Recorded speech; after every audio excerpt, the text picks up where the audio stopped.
Amara had only wanted to visit her mother's grave, just to pay her respects, say a little prayer and drop some fresh pink hibiscus.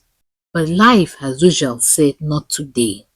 She arrived at the Eternal Rest Cemetery in Owerri with her green scarf tied lazily on her head, wearing oversized sunglasses, and as she got closer to the tombstone, her eyes nearly left her body. There was a man, a full-grown man on his knees, washing her mother's grave with vim, sponge, and a suspicious level of energy. "Sorry, sir, who are you?" she asked, gripping her phone like every Nigerian woman trained by her mother to always be ready. The man looked like a schoolboy caught copying during WAEC. "Ah, good afternoon, sister. Um, I'm a grave cleaner." Grave cleaner in a tucked-in shirt and Timberland boots? Amara didn't buy it. The man tried to run, but God didn't give him running legs. Because Amara screamed out for help, and two cemetery guards tackled him like LASMA officers spotting one-way drivers. Inside his pocket were a chisel, gloves, and a piece of what looked like a broken fake gold chain. That's when the drama started to unfold like village fufu. 2 months earlier, Amara's mother had been alive but terminally ill with cancer. Though Amara knew her mother's time was short, Gloria Okpara, a socialite, business mogul, lover of gele taller than Wi-Fi towers, was still in high spirits. She lay on her bed weak and frail. Beside her sat her daughter Amara, the family lawyer Barrister Ebube, and Amara's best friend Shade. Shade was the kind of woman that could turn a trip to buy pure water into a runway show. She was beautiful, always with her phone in hand, ready to broadcast her every mood to her WhatsApp babes. She was loyal to Amara, but with a mischievous streak that sometimes made Amara shake her head. Gloria smiled weakly, adjusting her pillows. "Amara, bury me with my gold and diamond jewelry. I want to enter the afterlife looking richer than Queen Elizabeth." Shade clapped her hands dramatically. "Ah, Mama Gloria, even in heaven, you want to be trending?" They all laughed. Gloria was down with cancer, but it didn't take her sense of humor or her love for the good things of life. She loved to be the center of attention. She loved when people talked about her. And oh, talk they did. During the lying in state at her funeral, whispers flew like mosquitoes at night. "Ah, is that not Versace diamonds on a corpse? See the ring, nah. I saw it online for $4,000. She even wore matching earrings. She's dead, but she's still peppering us." Meanwhile, Barrister Ebube stood beside the casket, hands clasped with pride. "You've honored your mother's dying wish. She would be proud," he said to Gloria's daughter. But the real truth was that the barrister was shaking like Eba during turning. He had a huge problem he couldn't discuss with anybody. Months after, he had been in his office drinking brandy on a hot afternoon when Amara called to tell him that she was at the police station. Hearing Amara say that some men had been caught robbing her mother's grave sent chills down the barrister's spine. He quickly got on his feet and left his office. At the interrogation room, there were 3 rough-looking men, all in singlet, 2 with uncombed hair, 1 with a bandage on his toe, sitting in a stuffy, dimly lit room. The man that Amara had caught had given up the names and locations of the other 2 accomplices. They had been quickly arrested, but they had refused to give up the name of the person that had sent them, and that was when Shade had been invited for questioning, since she had been there when Mrs. Gloria had mentioned that she wanted to be buried with diamonds. Shade always said that she could face anything in life: traffic, heartbreak, even NEPA taking light made makeup, but she never thought she would end up sitting across from 2 stern-faced police officers under flickering fluorescent lights, answering questions about robbing a corpse. The reason she was there was simple. She had been present the day Mrs. Gloria, in her usual dramatic fashion, declared she should be buried with her diamonds. And now, apparently, that little conversation had made her a person of interest. One officer leaned forward. Madam Shade, are you saying you had no interest in those diamonds? Shade looked him dead in the eye, tossed her braids over her shoulder and said, Officer, with all due respect, I can't even bring myself to eat leftover food. You think I would dig up a dead body for jewelry? The younger officer tried to keep a straight face, while the older one laughed a bit. She went on, hands flying in the air for emphasis. Do I look like someone that will be chasing corpse diamonds in my life? Please, let's be serious. Lagos men are already stressed enough. Should I now add burial ground wahala? By the time she was done, the entire tension in the room had cracked. Even the stenographer let out a cough that suspiciously sounded like a laugh. Shade didn't care. When she was told she could go, she picked up her bag, stood up and walked out. Shade stormed out of the interrogation room, heels clicking sharply against the tiled floor. Every step powered by irritation. The whole experience had been ridiculous and her mood was hanging somewhere between frustrated and ready to fight anybody. She pushed the heavy door open and bam, walked straight into someone. Not just someone. Tall, handsome man with broad shoulders, wearing an impeccable suit, holding a lawyer's wig. He gave Shade a smile that could melt hard butter, but Shade wasn't in the mood for melting. Are you blind? She snapped, brushing imaginary dust off her dress. Or is this how you greet people, by blocking doors? The man blinked, taken aback. Then slowly that perfect smile returned. My apologies, I didn't mean to stand in your way. Something about his voice made her pause, but only for a second. She gave him a quick side eye, muttered better, and swept past him like a queen who had somewhere far more important to be. What she didn't see, because she never turned around, was the barrister standing there still watching her walk away, amusement dancing in his eyes. Inside the very underfunded police station, mosquitoes were buzzing and the ceiling fan was spinning slowly like it was on its last warning from NEPA. A police officer with angry eyes and red biro behind one ear was pacing back and forth like a school principal catching students with weed. Where is the gold necklace? He said. Talk now. But the men sat there, forming strong men. One was chewing bitter cola, while the second sat with his legs crossed like a politician. The third was humming Burna Boy under his breath. We no know wetin we dey talk about, the one with the crossed legs said, adjusting himself confidently. Na only sweep we go sweep for cemetery, nobody sent us.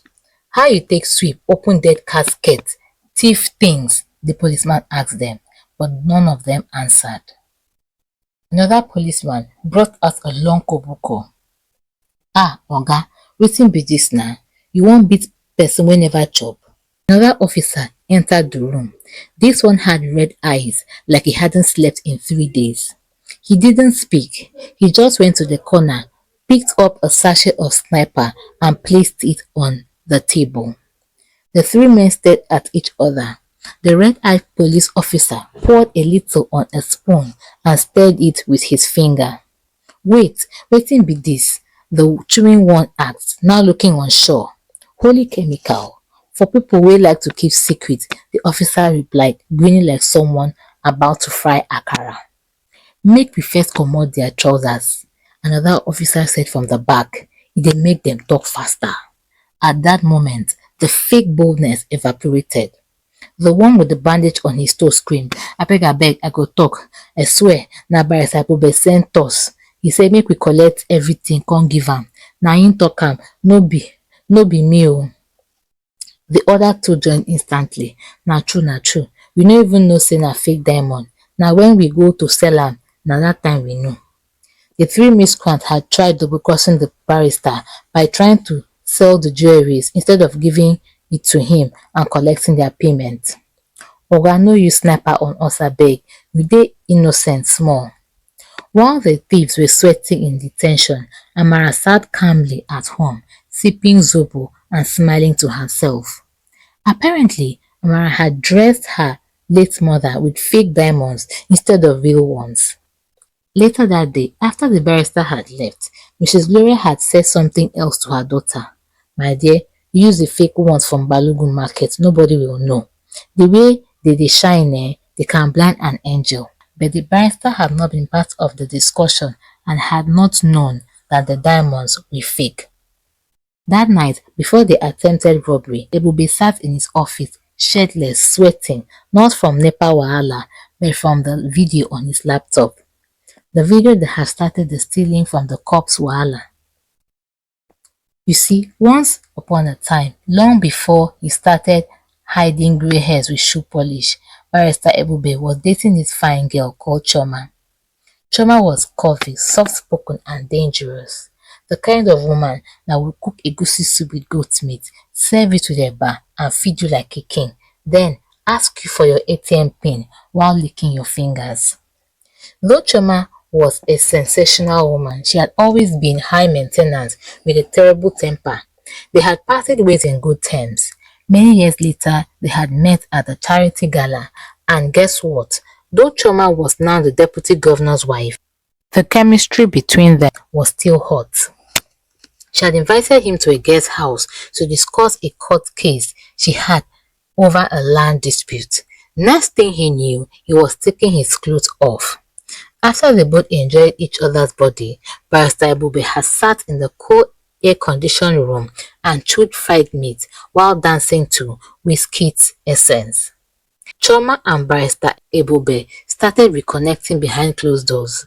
That's how they ended up in a secret hideout in Ikorodu, eating, drinking, and doing things that would make Angel Michael cover his eyes.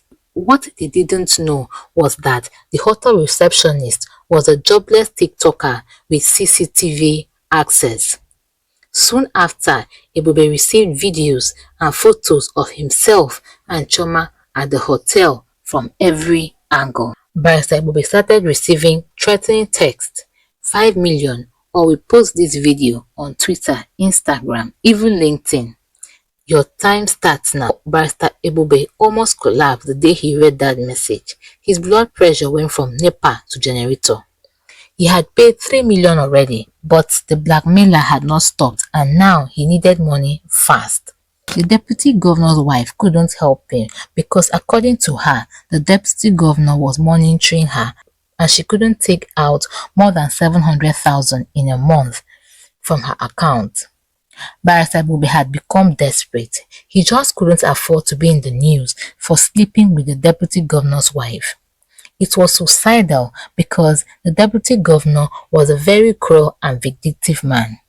And that's when he remembered Gloria Okpara's last wish, gold and diamonds, he whispered to himself. She had said, bury me with diamonds. It was the perfect plan. He was going to wait a week or two, then dig and collect. The plan had been very simple. What could go wrong? Ebube had said to himself. It wasn't as though Chief Mrs. Gloria needed gold and diamonds where she was going to. He sent a discreet message to his barber's cousin, who gave him the contact of 3 criminals that were about to put his reputation in trouble. Barrister Ebube had showed up wearing a face cap and sunglasses like he was going for Big Brother Naija auditions. There was Black Shorty, who refused to wear trousers. He claimed it made him slower. 1010 loved holding a cutlass and he was terrified of lizards. Then Fine Boy Dollar, who claimed he once dated Regina Daniels, but nobody believed him. It was their idea to rob the grave in the daytime. According to Fine Boy Dollar, he had a girlfriend that could keep the cemetery security busy while they carried out their operation. Look, make una open the grave and collect only the jewelry. No breaking of coffin, no removing wig, no selfies with the corpse, just collect and comot. I'll give una 50k each, Barrister Ebube had said. Barrister, you dey whine us. For dead body matter, you just an ogbanje spirit. You go add fear money join, 1010 had said. Oga, we no dey do midnight o, daylight operation or nothing. I get ulcer. I no fit run if ghost show. Black Shorty had chimed in. Me, I fit do am, but I go need nose mask. Dead body dey smell like heartbreak, Fine Boy Dollar had said, grinning. They all burst out laughing. Ebube too chuckled nervously. Then he handed them a sketchy Google Map screenshot of the cemetery. It was supposed to be a simple job, but the gang he chose was his first problem. The three men arrived at the cemetery in full ninja gear, carrying plastic bags to put their loot. They got to the cemetery and quickly located Gloria Okpara's grave, and they started digging. Not long after they reached the coffin, they opened it and all screamed. Inside, Mama Gloria was wearing oversized Fendi sunglasses that reflected sunlight in a way that made her look very alive. The boys went to work and took all the jewelry they could find. Meanwhile, Amara was at her house when Detective Oliza called. He was the detective in charge of investigating the case. Miss Amara, we have arrested the three men, but one of them said your family lawyer paid them, and now the barrister is trying to flee the country. Amara gasped. She stood in her living room staring at her phone. So barrister wanted to rob her dead mother to pay a blackmailer? Because of a video with someone's wife? Wonder shall never end. So dead body no get respect, Amara said. Miles away, Barrister Ebube stood at the check-in counter with only one small suitcase. Inside, he had his passport, a few clothes, small change, and 2 extra boxers. He had moved from Faipan to Fire.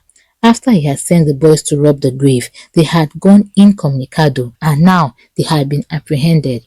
The barrister had made the decision to run because he knew that before long, the 3 young men would start singing to the police and they would come for him. His flight was already booked and it was time for him to go. Air peace to Ghana. The barrister looked left, then right. The airport was busy, loud, hot, just like any Nigerian airport on a Monday morning. But he wasn't sweating because of the heat. No, he was sweating because of relief. Finally, he was escaping. Boarding pass in hand, he adjusted his sunshade like a Nollywood villain and strolled towards the boarding gate, already imagining his fresh life in Ghana. A new name, new SIM card, and most importantly, no blackmailers threatening him with sex tips. He smiled, a wide-toothed grin. Victory, he said to himself. Just then, he heard his name, Barrister Bube. His entire soul paused. He turned slowly. 2 stern-looking EFCC officers were standing behind him. One held up an arrest warrant like it was a wedding invitation. You are under arrest for conspiracy, grave robbery, and obstruction of justice. You have the right to remain silent. Officer, please wait. He tried to talk his way out. Then he tried to run, but he was caught. Then he collapsed to his knees like a bad actor. It's not me. It's the devil. It's the blackmailer. It's temptation. Put your hand behind your back, he was told. His cuffs was locked, and so did his career. Hours later, the headlines exploded. Disbarred barrister caught fleeing after planning grave robbery. Sex tape leaked. Lawyer and deputy governor's wife exposed. The deputy governor, who had been parading himself as the reincarnation of family values, separated from his wife immediately. His statement was short. My family and I would want the general public to respect our privacy as we deal with our family issues privately. Meanwhile, the former barrister sat in his prison cell, staring blankly. No law books, no suit, just a toothbrush and 2 angry cellmates who hated educated people. After everything had died down, Amara recounted the whole incident to her fiancé, who had gone for an outreach at a rural area somewhere in northern Nigeria. The place had little or no mobile network reception, and Amara had not been able to reach him for months. Amara curled up on the couch, laughing with tears in her eyes. Her fiancé Chuka looked at her like she was narrating a Hollywood horror comedy. Babe, wait. You mean all this happened? because your late mother said she wanted to be buried with diamonds? Amara wiped her eyes. Yes, so. And she even told me to use fake ones, saying who will know the difference. Chuka laughed, shaking his head. And you people actually use fake diamonds?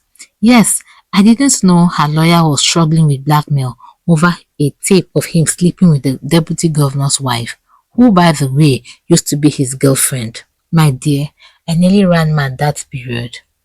She sipped her juice. It's funny now telling the story, but it's not funny then, no. Then they both burst into another round of laughter. But how come it was only one of them you caught at the grave that day, instead of the whole gang that had robbed your mother's grave? Chuka asked. Amara exhaled. You won't believe it, she said. He actually came back to clean the grave because he felt guilty for desecrating my mom's grave.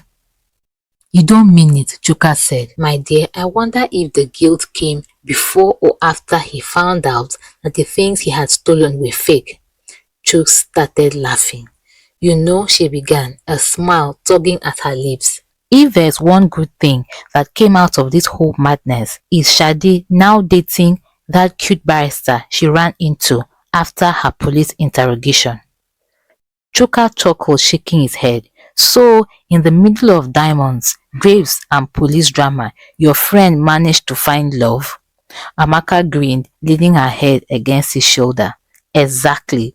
Trust Shadi to turn a criminal investigation into a meet cute. For the first time in weeks, Amara felt lighter because if Shadi could walk away from the chaos with a smile, maybe they all could. You know what, Amara said, I think I'll just cremate my father when the time comes. Let's avoid drama. Be careful who hears your last wishes. Remember, no secret stays buried forever, especially when greed is holding the shovel. If you enjoyed this story, please do give me a thumbs up. Leave me a comment and tell me what you think of the story. Click on this video on the screen to enjoy another interesting African story from me. See you there.